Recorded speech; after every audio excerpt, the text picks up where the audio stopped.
Hey YouTube, this is Guy. Today I wanted to do a video on a list of watches that are things that I've had my eye on for a while that I don't currently own. So this video is going to be entitled Top 5 Seiko Watches Under $1,000 that I don't currently own. Now first things first, there's going to be some discussion down in the comment section of this video.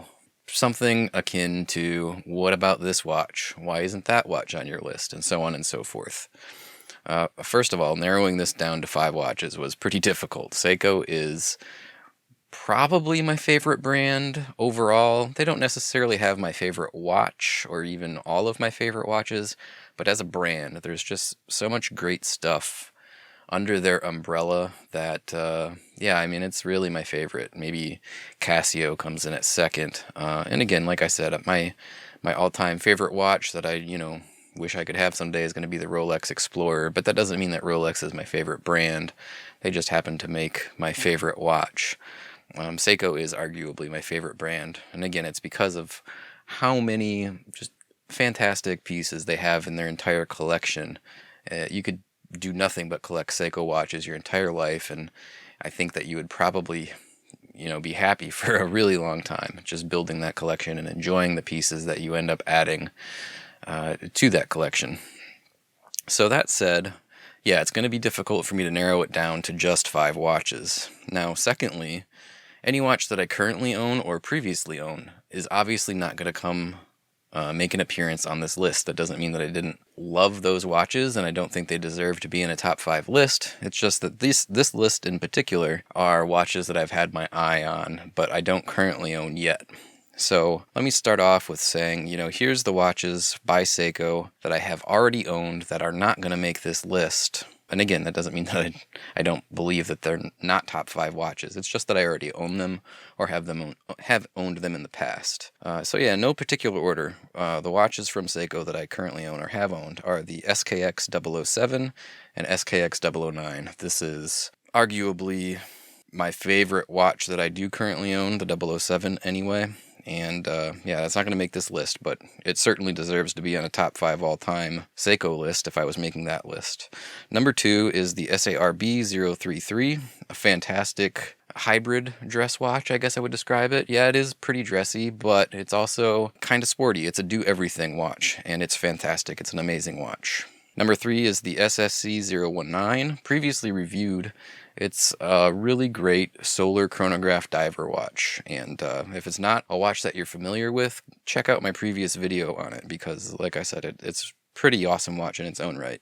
Finally, the last 2 watches that I have owned are both field watches by Seiko and both excellent watches. It's the SNZG13 and the SNK809. I love field watches. And these 2 field watches from Seiko are both affordable and excellent, and watches that deserve to be, at a minimum, a top 5 field watch list if I'm going to ever make that list. Now, those watches are, again, all previously reviewed or owned, or I currently own in my collection, so we're not going to see them on this list. So, you don't need to comment, what about the SARB033? This deserves to be on the top 5 Seiko list for watches under $1,000. Agreed, it does, but already in my collection, so not going to make the list. Now, I do want to have, before I start my actual list of top 5 watches under $1,000, there's one honorable mention, and it didn't make the list, but I love this watch and I'd really like to own it. The reason I didn't put it on the list is because it's a limited edition watch. Not currently available at retail, it's only available on the secondary market, and at the prices that it's selling for, it's probably realistically not something that I'm ever going to get, but I do really admire it. It is the SCED035. That is the vintage reissue that, it was a watch that was featured in the Aliens movie. The Ripley character wore it. It's a great little quartz chronograph movement. Just a fantastic watch. I love the styling, I love the history, I love the provenance, and I wish to have that in my collection someday, but again, I just probably can't justify the prices that they're going for on the secondary market. With that said, I'm going to go ahead and jump into my actual list of top 5 Seiko watches under $1,000 that I wish I owned. And at number 5, this was a difficult spot to fill. There's several watches that I could have put in here. Ultimately, I decided on the Seiko SARB017 Alpinist. that is, again, it was a difficult spot to fill for me. I really like this watch, but there's a lot of watches from Seiko that I could have interchanged into this spot. Ultimately, I just decided on this watch because I'm a huge fan of field watches, and while this isn't stereotypically a field watch, it does feature a lot of the design aesthetics that I would consider to be field watch-like. It has a beautiful green dial, and it has fantastic golden outlined hands and indices. It's just a beautiful adventure watch, I guess might be a better way to describe it than an actual field watch. It is in a 38mm case, and it runs the Seiko SARG009 movement. Number 4 is a watch that I'm really interested in, but I really want to see it in person before I pull the trigger on it. It's not super expensive, but the sizing of it gives me a little hesitation. But it is the Seiko SRP777 Turtle. The Turtle watches, again, they have this large case diameter and just a much different shape than a traditional Seiko watch case, and it's got a very long history and provenance in its own right. But I think, given my overall love of Seiko dive watches, I would probably like this watch. It comes in at a case diameter of 45 millimeters, which is what gives me a little bit of pause. That's a bulky case. It runs on a 4R36 movement, so it is hand winding and hacking, and it's got 22 millimeter lugs. But yeah, I'm going to put that at my number 4, just because, again, I loved Seiko dive watches, and I think I would really enjoy that watch. Number 3 for me is the SARG009.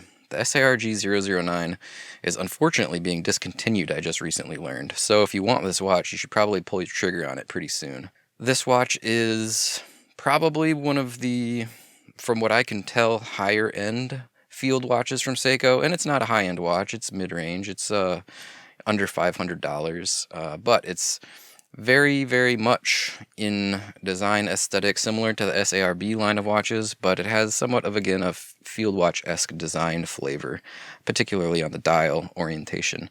It comes in a little bit bigger than the SARBs at 40 millimeters, but it runs a 6R15 caliber movement, so featuring hand winding and hacking, and overall I think it's just a really handsome watch, and that's number 3 on my list. Now number 2 is a watch from the Seiko Presage line. It is the SARW011.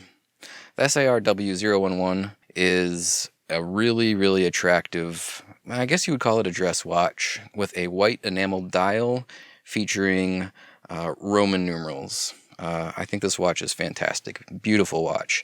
It also comes with a sub-dial for the calendar at the 6 o'clock position, and at the 9 o'clock position it has a power reserve complication. This watch is running a 6R movement, but it's the 6R27, which I believe is a 29 jewel movement. The case diameter is, let me double check on my notes here. I think I wrote it down. 40 millimeter diameter case, so a little bit on the large size, but overall I think this is a super attractive watch. Now my number 1 watch that I've had my eye on, Seiko watch under $1,000 that I really would like to get my hands on, is the SBDC029. This is the Seiko Shogun from their Prospex line. This watch used to be called the, I believe it was the SBDC007, but at some point here not too long ago they rebranded it under the Prospex line and made a few aesthetic changes to the dial. The same watch though features a titanium case and bracelet. It comes in at a case diameter of 44 millimeters and runs the 6R15 movement. Yeah, this is my top watch under $1,000 that Seiko is making right now that I would really like to get my hands on. It comes in at a price point of around $900 to $1,000 depending on where you buy it from. To me it looks like it's going to be worth every penny, and I hope to get my hands on one someday here in the near future.